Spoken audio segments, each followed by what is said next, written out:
Nick Krall would like you to believe that the 2026 Reds are better than the 2025 Reds.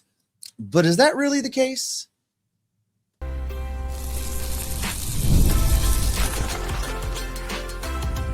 You are Locked On Reds, your daily Cincinnati Reds podcast, part of the Locked On Podcast Network, your team every day.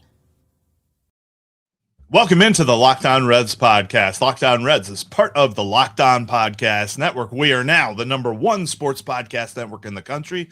Thank you for making that happen. We are your team every single day. Hi, my name's Jeff. His name's Steve, and we are lifelong Cincinnati Reds fans. We love this team, and we've been podcasting about them for going on a combined 16 seasons now, talking quite a bit about them. We do love them. We want them to succeed. And on today's podcast, we're going to tell you why we don't think that's happening right now, at least in the offseason part of the year.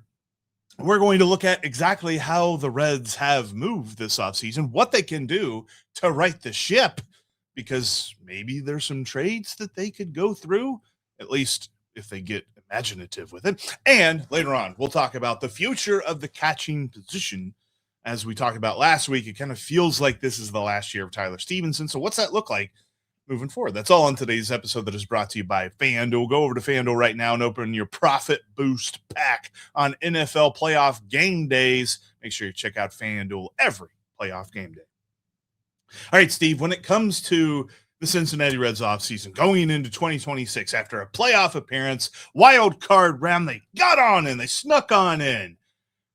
They really haven't built off that momentum. They came into this offseason with needs.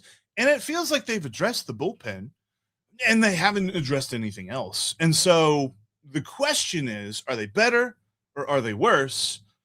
And I think that because they aren't better, they are worse. Maybe they're the same, but different. How's that for an answer? You look at what they've done in the offseason, and you're right. I think they addressed the bullpen. They that was on the needs list. It's not like we're trying to say the bullpen didn't need to be fixed, the guys didn't need to be replaced, the Reds didn't need to do things. We're not saying that. All those things needed to happen. But let's just kind of break it down by group. You've got the starting pitchers. Are the starting pitchers better? Well, we hope they're all going to have better seasons, but the group is not better. The group is the same. There were not any changes there. So, that group is what that group is. You look at the bullpen. Is the bullpen better? I think the bullpen is better. I think the back end of the bullpen now with the additions they've made is a little bit more reliable. There's more of a spare parts situation if a guy's tired. Tony Santillan doesn't necessarily need to pitch 82 games again in 2026. There's other guys that can help carry the load. So the bullpen is better. But that'll get you to the position players. That gets you to the lineup. That area is worse than it was in 2025. They're not better there. They've lost Austin Hayes and not replaced that production. That area is worse. They've lost Andujar, and they have not replaced him with somebody whose production is the same or better. That area is worse. So bullpen better, lineup worse, cancels out, team is the same. I don't know, Jeff. It just doesn't feel like a win in the offseason to me. It seems as though if they were to enter the regular season with the roster as is, they're betting on a lot of 1-0, 2-1 ball games. And God forbid that's going against them, because we did that already and we hated it. So I really like to see a few more runs scored. But that lineup was league average in a lot of different categories and below league average in the categories that they weren't league average in. So it wasn't as if they were mostly average and sometimes they peaked. They were mostly average and sometimes they dipped. And really, if you're not improving that, that's the biggest thing for me. Like, it feels as though Nick Krall attacked the bullpen with gusto and with aggressiveness, and that was nice. And I wish he would have done that with the lineup. And maybe that was Kyle Schwarber. And maybe they just didn't have the imagination to have a plan B. Because, as we continue to hear all of the different updates from day to day, where it's like, okay, initially it was like, yeah, they were offering a Kyle Schwarber and all this other stuff. And now we've heard to this point that, like, oh, they were ready to match or beat the Phillies offer. And Kyle Schwarber told him he just wanted to go back to Philly, full stop. Whatever that might be, it's clear that once the Kyle Schwarber saga ended, the Reds' pursuit of an offensive upgrade ended.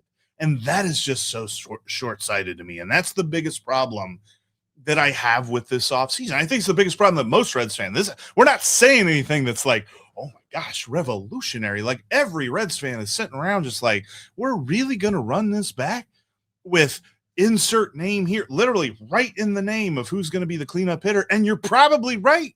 And I really can't argue with you, because if you write in Noelvi Marte, if you write in Spencer Steer, if you write in Tyler Stephenson, yeah, sure, whatever. Like there's 6, 1/2 dozen the other at this point, is how it feels. We're going into 2026 with what feels like even more so of the Reds' philosophy as well. They're all just going to get better. You know, like I said yesterday, that MVP of this team will be Hope, because that's really the dart that Nick Krall has thrown at the board. I wonder how you can be in an off-season planning meeting and have this whole Kyle Schwarber conversation, and then the rest of the conversation still be the same old, where we're looking for a deal. We're looking for the bargain basement clearance bin player. We know Nick Krall likes to shop there with his Great Western shoes in his mouth.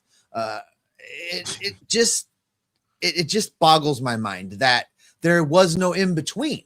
I think that's the most, like, there's no in between. They're either shopping with coupons, or they were trying to swing big and play with the big boys on one particular player, and nothing in between. While there's even now still are other players out there, and we're going to get to that in the next segment, that the Reds could go get that would seriously upgrade this team and make them legitimate contenders at a wild card spot at a minimum, but contenders in the National League Central, which I think we all would like to see them be. Yeah, and I mean, I think it's clear at this point. I don't think it's funny, because for a minute I entertained a different answer to this, and then I really thought about it again, and I agreed with you, because the offseason grade right now for the Reds is, it's an F. They're failing, and easily. And look, I know there's going to be guys that are pushing back in the comment section today, and tell me why you think I'm wrong. A lot of you guys don't have a problem saying I'm wrong, but you never say why.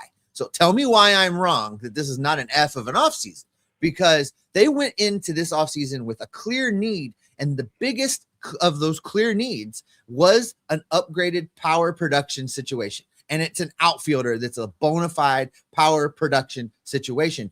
And the problem is that's been the same team need for 3-4 off seasons now, right, and they've not addressed it. So this is a carryover problem that Nick Krall, I mean, I don't understand if he's just sitting there like this, looking at the thing, and the outfield list is over here on the left and he can't see it. I don't know, but they're not addressing it. And that's what makes it a failure for me. They have failed to upgrade this lineup to correct the biggest problem they had last year, which was they can't score runs. That's the problem. And they didn't address it.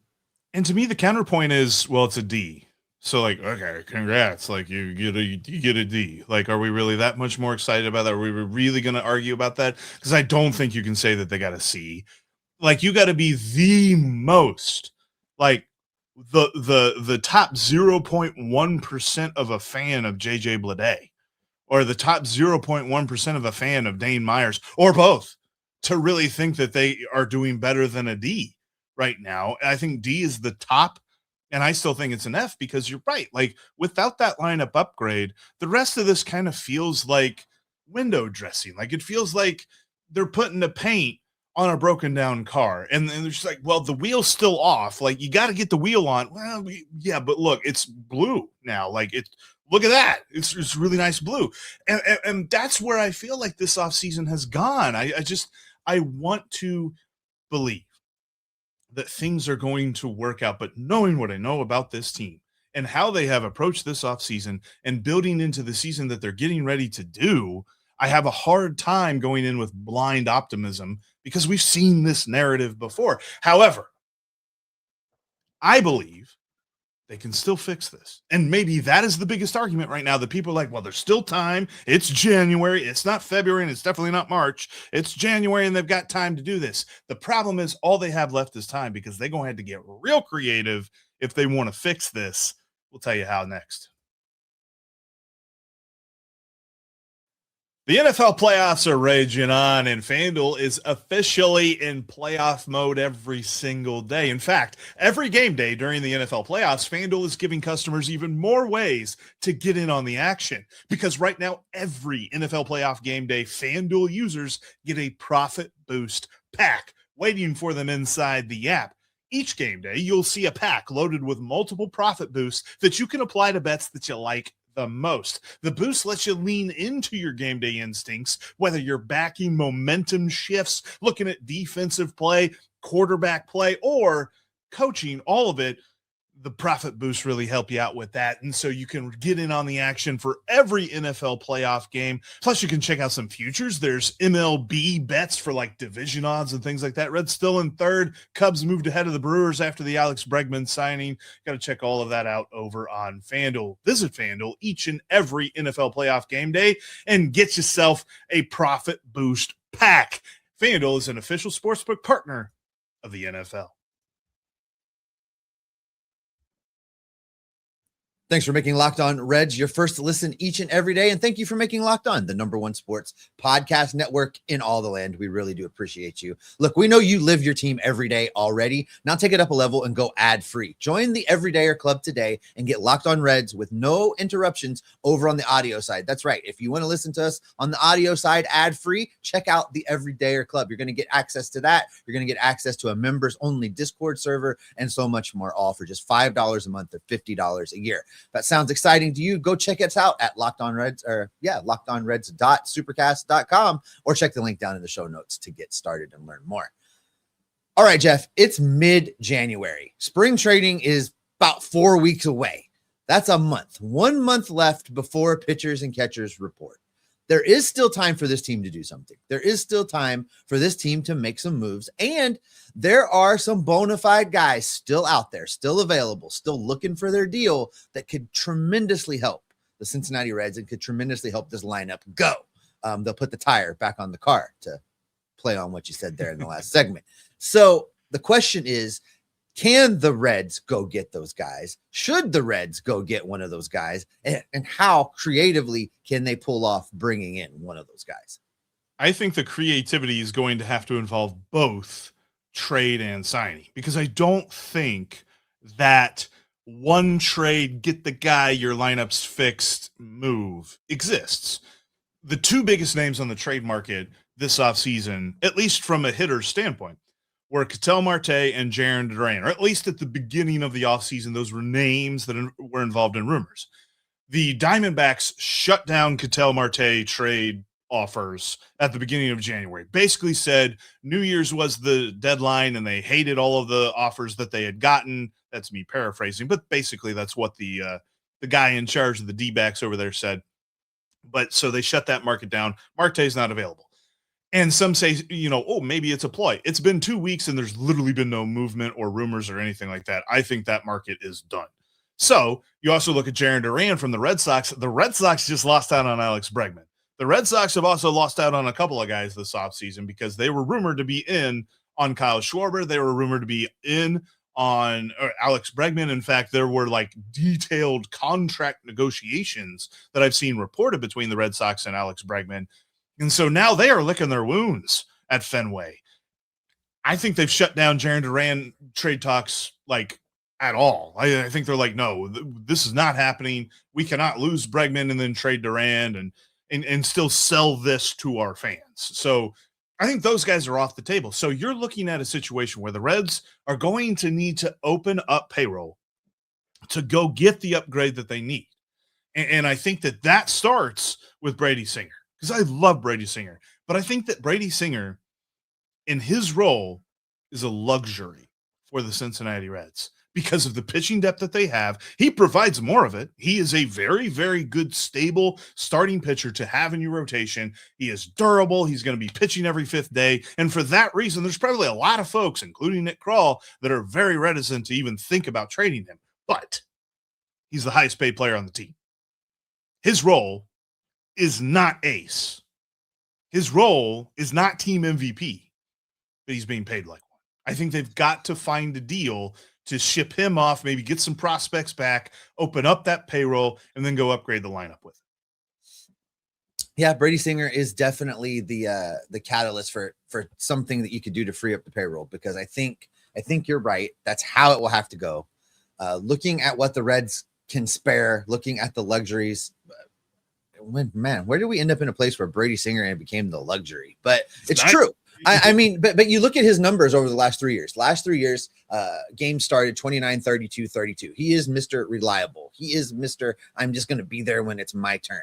His stats have been great for a number 3 guy in your rotation. There's a lot of teams that need help in their starting rotations that would look at Brady Singer and would be like, absolutely. Now, the question is, how much salary can you get them to take on, and what can you get in return? And does the return matter a whole lot? I think if you already knew you had a deal pretty much in place for a lineup upgrade, I think it would be okay to trade Brady Singer away and not get a tremendous return if the other team's eating all the money.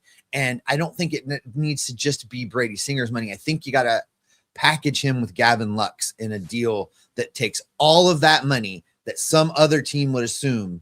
And you know, I'm not saying you get nothing back, but I'm talking like AA prospect, somewhere in that range. Nobody that's major league ready this year or next comes back in that deal. But the other team really takes high upside salary, yeah. Right? Yeah. The other team takes on all that salary then, and you apply that to an upgrade in the lineup.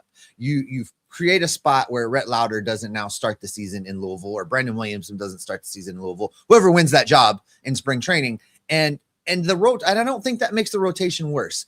Does a rotation where you sub out Rhett Lauder or Brandon Williamson for Brady Singer, does that feel worse to you? It doesn't feel worse to me. I mean, you know, does that make it better in the long run? Probably getting, you know, Rhett Lauder more big league starts. He's got higher upside. For Louisville sure. starts, right? Higher upside. So I feel like there is something to be done there. There is, you know, Nick Krall kept saying we have to get creative. We needed to get creative. Oh, you know, we weren't going to just write a check to Kyle Schwarber. We were going to get creative. Well, what does that mean? What did that mean other than doing same things you've done for the last 4 years? What was that creativity? Show it to me. Tell me about it. Let's see what it is, because you can still do it.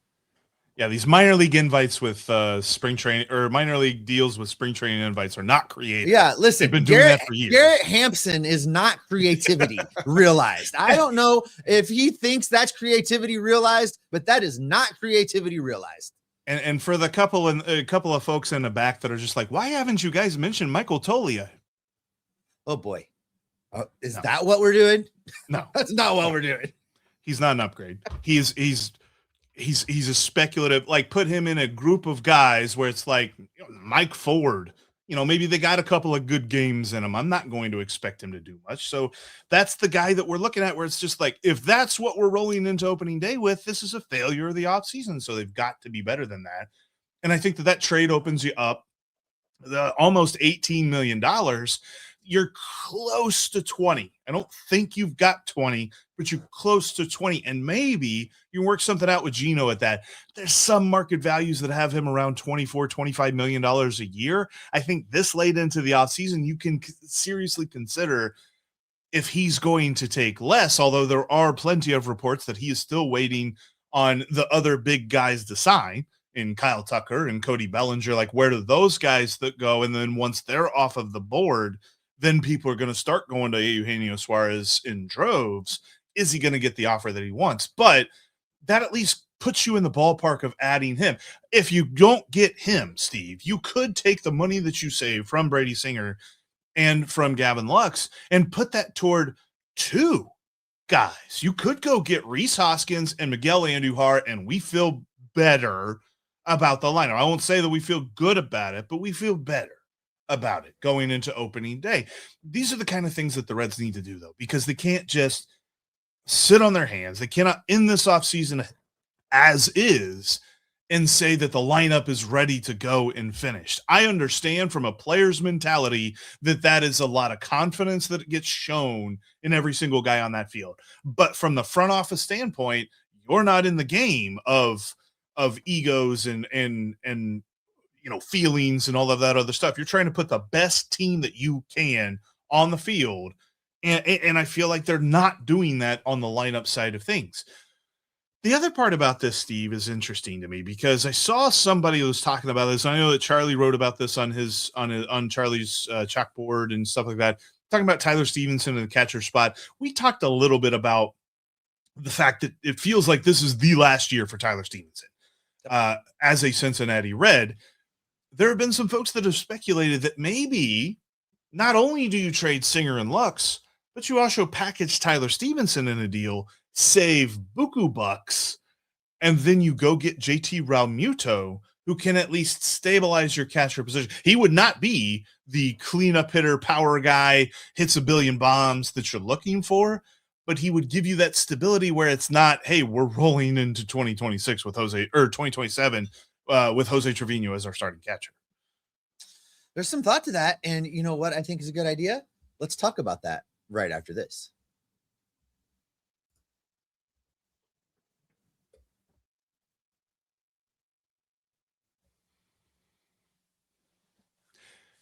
You can always watch us. If you can't watch us, you can always listen to us. Yeah, I tripped that up. I didn't have the thing queued up. I didn't have my notes queued up. Anyway, if you can't watch us, you can always listen to us on your favorite podcast app. We're out there everywhere, free and available everywhere you get your podcast. Also, make sure you follow us on social media at Jeff Carr with 3 Fs on X, at S. Offenbaker for Steve.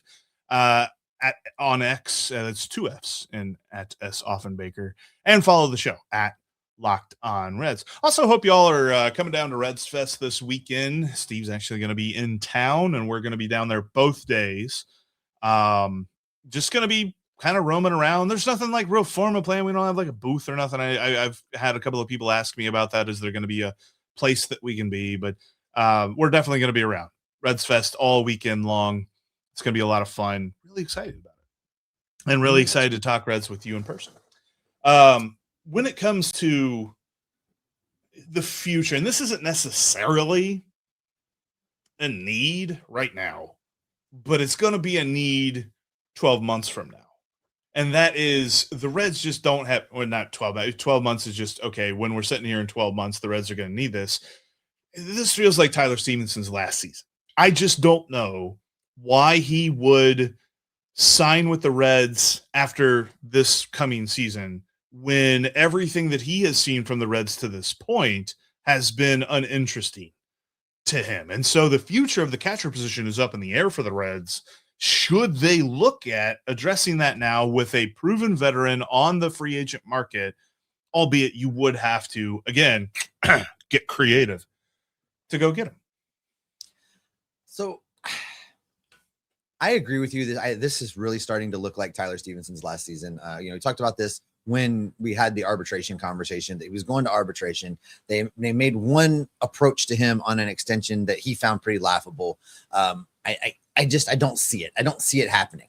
He's also the one player on this roster that I would be okay with him not trading away and just letting walk into free agency and not getting anything for him in return, because there's not a lot coming from behind at the catcher position that's ready right now. Now we keep hearing about Duno. We don't know if Duno is going to make it. This is going to be a big year to start telling us a story about what Duno is going to do, both offensively and just as a catcher. If he's going to continue to progress as a catcher defensively, if he's going to continue to hit and work his way through the system, we'll see a lot this year about who Duno could be. But that doesn't answer the question for catcher now or next year.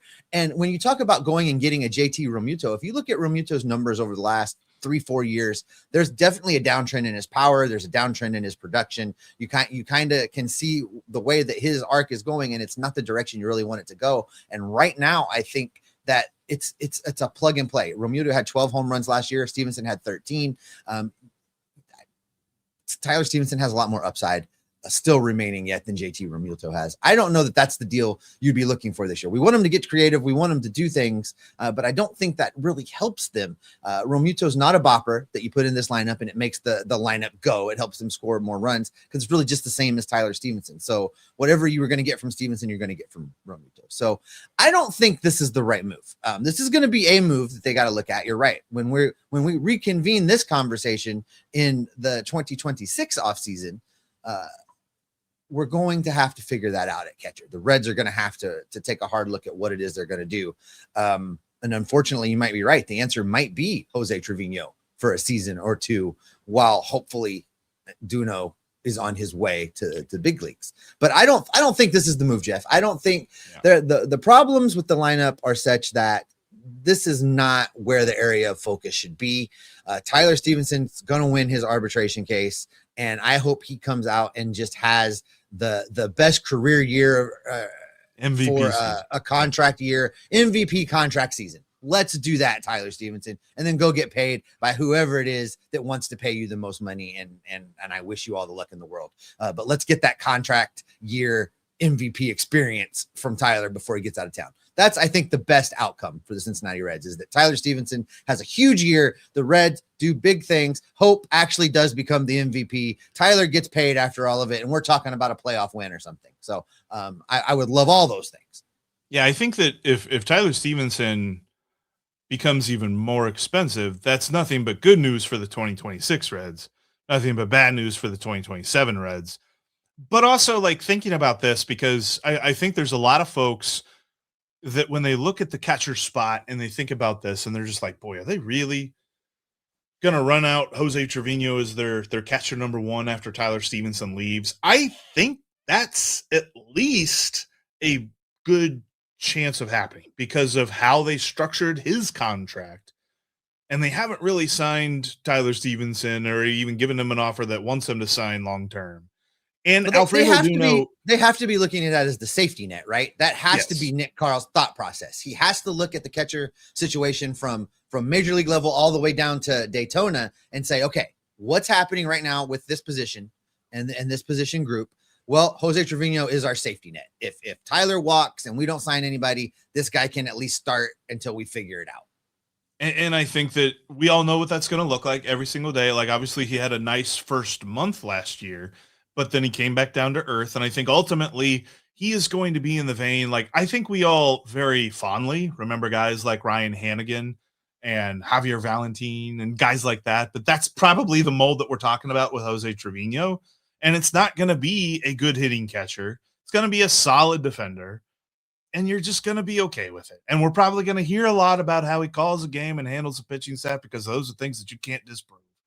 And so when it comes to the future at the catcher position, I think that the Reds are probably going to do that thing that we don't like, but they love, and that is status quo. Because if it means doing this kind of a move where you've got to trade a whole bunch of people to go bring in JT Realmuto past his prime, he gives you that veteran stabilization. But again, it's not going to be that good. Like, do you remember a few years ago, the Reds were in on trading for JT Realmuto from the Marlins because the Marlins were making this was back when they were trading JT Realmuto, Christian Yelich, everybody that they had on their roster.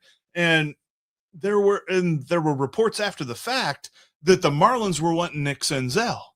And at the time, there were some folks that were just like, are you kidding me? Nick Senzel? And now 110% of us would look back on that and say, yeah, you should have done that. Like, JT Realmuto has been far more valuable to the Phillies than Nick Senzel ever was to the Reds. So there's definitely moments that you can look back on like this and say, boy, we could right the ship. You can't right the ship by signing JT Realmuto in 2025 because you didn't trade for him in whatever that was, 2017 or 2018. Well, and that's a classic example of why there should never be an untouchable prospect, why there should never be a prospect that you're not willing to entertain offers on, because just that's the Nick Senzel clause forevermore. You do not make a prospect untouchable, Jeff. The lesser of the clauses, Santa Claus, and then the Nick Senzel clause. Still got a little Christmas on the brain. Wow. If you looked around streaming apps, there's still a whole bunch of Christmas movies available. It's so crazy. You're wow. End this show. I can't believe you said that. That's ridiculous. That'll do it for us here today. Thanks so much for checking out today's Locked On Reds podcast. We're available everywhere you get your podcasts for free every single day. Make sure you subscribe. Talking Reds all throughout the offseason. On the next Locked On Reds podcast, we're going to get you set for Reds Fest because it's back and we are pumped. It's like the second best day. There's 2 days. I put them into one. Second best day of the year next to opening day. And I'm really excited about that. We're going to get you all set in case you've never been to Reds Fest. If you don't remember Reds Fest, it has been a while. That's going to be our next show, so make sure you check that out. Make sure you check out yesterday's episode. Our last episode was a really great conversation that we had with James Rapine later on in the show where we talked about ownership.